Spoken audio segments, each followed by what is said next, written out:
13 साल एक जवान लड़का बिस्तर पर पड़ा रहा, न बोल सकता था न चल सकता था। और अब भारत की सुप्रीम कोर्ट ने कहा उसे गरिमा के साथ मरने का अधिकार है। लेकिन सवाल है, क्या किसी इंसान को मरने की अनुमति देना सही है? नमस्कार दोस्तों, आज हम बात कर रहे हैं हरीश राणा केस की। एक ऐसा मामला जिसने पूरे भारत में यूथेनेशिया यानी इच्छा मृत्यु पर नई बहस शुरू कर दी है।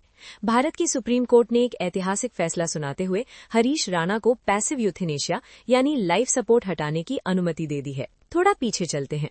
हरीश राणा एक नौजवान छात्र थे जो चंडीगढ़ में इंजीनियरिंग पढ़ रहे थे। साल 2013 में एक भयानक हादसा हुआ। वो अपने पीजी की चौथी मंजिल से गिर गए।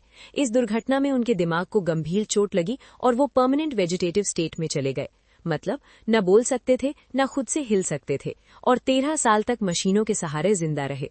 उनके माता पिता ने 13 साल तक बेटे की सेवा की, लेकिन डॉक्टरों की रिपोर्ट साफ थी, हरीश के ठीक होने की कोई उम्मीद नहीं बची। आखिरकार उनके माता पिता ने अदालत से कहा, हम अपने बेटे को इस दर्द में और नहीं देख सकते। मार्च 2026 में भारत की सुप्रीम कोर्ट ने एक ऐतिहासिक फैसला सुनाया। कोर्ट ने कहा कि अगर कोई मरीज परमानेंट वेजिटेटिव स्टेट में है और मेडिकल बोर्ड भी कहे कि ठीक होने की उम्मीद नहीं है, तो पैसिव यूथेनेशिया की अनुमति दी जा सकती है।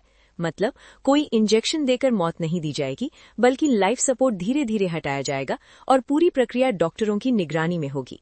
सुनवाई के दौरान जज भी भावुक हो गए। उन्होंने माता पिता से कहा, आप अपने बेटे को छोड़ नहीं रहे, आप उसे गरिमा के साथ विदा कर रहे हैं। ये फैसला इसलिए ऐतिहासिक है क्योंकि भारत में पहली बार किसी व्यक्ति को कोर्ट ने इस तरह अनुमति दी।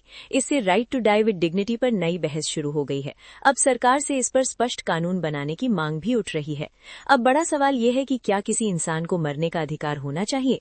कुछ लोग कहते हैं ये दया है, कुछ कहते हैं ये खतरनाक मिसाल है, लेकिन एक बात साफ है, 13 साल तक चली एक दर्दनाक कहानी अब अपने आखिरी पड़ाव पर है और हरीश राणा का केस भारत की न्याय व्यवस्था और मेडिकल एथिक्स दोनों को हमेशा के लिए बदल सकता है।